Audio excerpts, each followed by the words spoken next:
તો ચોક્કસ પડકારોની વચ્ચે ચર્ચા કરીશું કે 11 વાગે જે બજેટ ભાષણ શરૂ થશે તેમાં સામાન્ય વર્ગ માટે શું શું હોઈ શકે છે। વધુ વાત કરવા આપણી સાથે જોડાશે બીજેપીના નેતા જૈનિકભાઈ વકીલ છે, આ સાથે જ અસીમભાઈ મહેતા છે, શેરબજાર નિષ્ણાત છે, અને સાથે છે બીજલ ઝવેરી, એ ફિલ્ડ છે એમનું એજ્યુકેશનનું। સૌથી પહેલાં જૈનિકભાઈ આપને પૂછીશ કે જે રીતે તમે જુઓ કે પડકારો મેં ચોક્કસ ગણાવ્યા છે, પરંતુ એ પડકારોને પહોંચી વળતું બજેટ હોઈ શકે ખરું, કંઈક કેપેક્સમાં વધારો થાય આવી ચોક્કસ લાગણી છે આ વખતે?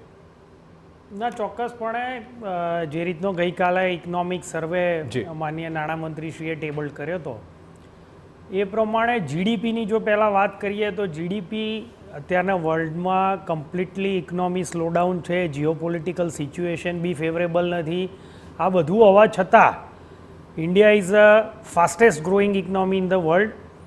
આપણો અત્યારના જીડીપી આ વર્ષનો 6.4 અને નેક્સ્ટ યરમાં 6.4 એટલે લગભગ જે છેલ્લા ડિકેડલ એવરેજ છે એટલો જીડીપી આપણે મેન્ટેન કર્યો છે, અને નેક્સ્ટ યરમાં પણ લગભગ 6.3 to 6.8ની વચ્ચે રાખ્યો છે। કેપેક્સની જો વાત કરીએ તો ગઈ વખતે જુલાઈ મહિનામાં જે બજેટ આવ્યું હતું એમાં લગભગ 11.1 લાખ કરોડ એટલે કે જીડીપીના 3.2% જેટલું કેપેક્સ આપ્યું હતું। અને આ કેપેક્સ એટલે ખાસ કરીને હેલ્ધી કેપેક્સ કહીએ તો રોડ, એરપોર્ટ અને રેલવે આ ત્રણ વસ્તુમાં ખાસ કરીને પ્રાવધાન કરવામાં આવ્યું હતું, ને મારી દ્રષ્ટિએ કેપેક્સ ને પણ ચાલુ રાખવાનું એક આ બજેટમાં પ્રાવધાન ચોક્કસપણે કરવામાં આવશે।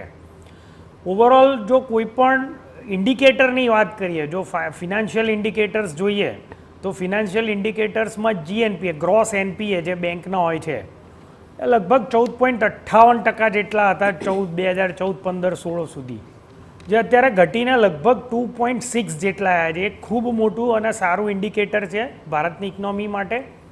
આ ઉપરાંત ગઈકાલના ઇકોનોમિક સર્વે પ્રમાણે જે ઇન્સ્યોરન્સ પ્રીમિયમ છે એમાં લગભગ 7% જેટલો વધારો થયો છે, અને પેન્શનરના સબસ્ક્રાઈબરમાં 16% જેટલો વધારો થયો છે। એટલે ફિનાન્શિયલ ઇન્ડિકેટર્સ પણ ખૂબ ફેવરમાં છે। અને ખાસ કરીને ઇન્ફ્લેશનની જો આપણે વાત કરીએ તો ઇન્ફ્લેશન જે લગભગ 5.4% જેટલું હતું એ ઘટીને 4.9% જેટલું થયું છે। હવે 4.9% જેટલું જે ઇન્ફ્લેશન થયું છે એમાં એક્સ્ટ્રીમ વેધર કન્ડિશન હોવા છતાં ઘણી વખત જે હાર્વેસ્ટિંગ હોય એમાં પણ રિડ્યુસ થયું હોય, આ બધું હોવા છતાં ગવર્મેન્ટની પોલિસી અને જે બફર સ્ટોક મેન્ટેન રાખવાની જે વાત છે એને કારણે ખૂબ સારું ઇન્ફ્લેશનમાં મેન્ટેન કરી શક્યા છે। અને આરબીઆઈ શબ્દોમાં સમજાવી દો, 2047ના તમારા જ પાર્ટીના જે લક્ષ્યાંક છે એને પહોંચી વળવા માટે આ બજેટ કેટલું મોટું બૂસ્ટ કરશે? કારણ કે તમે જો 6.3 to 6.8ની આપણે જીડીપીની વાત કરીએ, પણ જો 2047 સુધી પહોંચવું હોય તો 8% જોઈએ, એ પણ નિષ્ણાતો કહે છે। ના, એ ચોક્કસપણે સાચી વાત છે, અને આગામી દિવસોમાં એગ્રીકલ્ચર અને એક્સપોર્ટ આ બે વસ્તુમાં જો થોડોક વધારે એટલે કે બજેટમાં અને આગામી દિવસોમાં 2047 સુધીનું વિઝન છે, એટલે એગ્રીકલ્ચર અને એક્સપોર્ટ એ બે વસ્તુમાં જો જેમ સરકાર અત્યારે કોન્સ્ટન્ટ સારી પોલિસીઝ લાવી રહી છે તે પ્રમાણે લાવે તો મારી દ્રષ્ટિએ આ અચીવેબલ જ છે, અને ચોક્કસપણે આગામી દિવસોમાં આપણને જોવા મળશે। અસીમભાઈ, એક મિનિટ, આપણે જેમ દ્રશ્યો જોઈ શકો છો, નિર્મલા સીતારમણ ટૂંક સમયમાં જ હવે 11 વાગ્યાની આસપાસ જશે સંસદ ભવન અને ત્યાં બજેટ રજૂ કરશે। અસીમભાઈ, માર્કેટ અત્યારે આજે ચાલુ છે શનિવારનો દિવસ છતાં પણ, અને અત્યારે બજેટ પહેલાં લગભગ થોડું પોઝિટિવ ટોન જોવાઈ રહ્યું છે, ગ્રીનમાં છે। માર્કેટ છેલ્લા 2 દિવસથી એક હોપમાં ચોક્કસ છે કે આ વખતના બજેટમાં એવું કંઈ આવશે કે જે લોકો પાસે ઇન્વેસ્ટેબલ સરપ્લસ રહે। થોડુંક હું ઇકોનોમીના એંગલથી પણ વાત કરીશ કે નો ડાઉટ જે લાસ્ટ બજેટ રજૂ થયું એમાં 11,11,000 કરોડનું જે કેપેક્સનું પ્રોજેક્શન્સ કરવામાં આવ્યું હતું, પણ આપણે જોઈએ છીએ કે એ કેપેક્સનું પ્રોવિઝન મટીરિયલાઇઝ થયું નથી। ફિસ્કલ ડેફિસિટને કંટ્રોલ કરવામાં ક્યાંક ને ક્યાંક કેપેક્સનો ભોગ લેવાયો છે। બીજી બાજુ તમે જોશો તો ઇન્ફ્લેશન ઘણું સ્ટબોર્ન રહ્યું।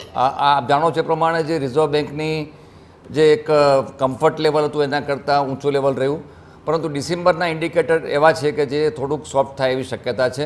હોપફુલી જે રિઝર્વ બેંક નવી પોલિસી આવશે એમાં રેટ કટ આવી શકે છે, પણ જે મહત્ત્વની વસ્તુ એ છે કે રેટ કટ એક ઇન્ડસ્ટ્રી માટે ચોક્કસ પોઝિટિવ ગણી શકાય કોસ્ટ ઓફ પ્રોડક્શન માટે, પણ વિસાવીસ જે કોમ્પ્લાયન્સીસની વાત છે ને, આઈ થિંક જે ઇકોનોમિક સર્વેમાં પણ એનું ઇન્ડિકેશન કરવામાં આવ્યું છે કે કમ્પ્લાયન્સીસ ઓછા કરીને લોકોની જે બિઝનેસની જે કોસ્ટ છે એને પણ રિડ્યુસ કરવાની વાત છે.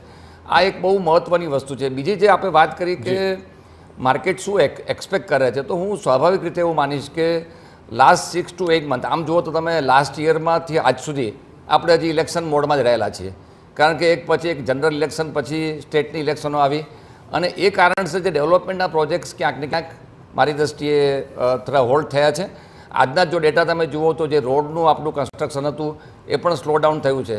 એટલે સ્લો ડાઉન થયું છે એને આપણે ઇગ્નોર નહીં કરી શકીએ, એને પુશ આપવાની બહુ જરૂર છે, તો ઇકોનોમી પણ આગળ વધશે અને વીસ માર્કેટ માટે પણ એક સારું બની રહેશે. ત્રીજી વસ્તુ કહીશ કે જે ઇન્કમ ટેક્સમાં ફેરફાર કરવાની વાત છે, ઓફકોર્સ હું ચોક્કસ માનું છું કે મિડલ ક્લાસ અથવા તો જે કહી શકાય ટેક્સ પેયર છે એને રાહત આપવાની જરૂર છે. આજે જે સોશિયલ વેલફેરના જે પણ પગલાઓ છે કોઈ પણ ઇકોનોમીમાં એને ઇગ્નોર ના કરી શકાય, એ કરવામાં આવી રહ્યા છે.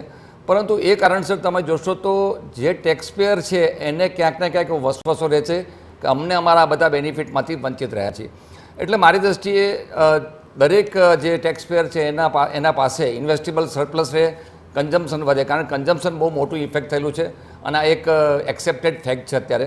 એટલે કન્ઝમ્પશન વધે એના માટેના પ્રયત્નો કરવાની જરૂર છે અને ઇન્કમ ટેક્સમાં એવા ફેરફાર કરે કે જે જ્યારે રિયલ સેન્સમાં બતાવવામાં આવે ત્યારે સાચા હોવા જોઈએ. કારણ કે લાસ્ટ યર કેપિટલ ગેઇનમાં જે વધારો કરવામાં આવ્યો, પરંતુ જે રિબેટ છે એ રિબેટમાં કેપિટલ ગેઇનને ઇગ્નોર કરવામાં આવ્યું હતું.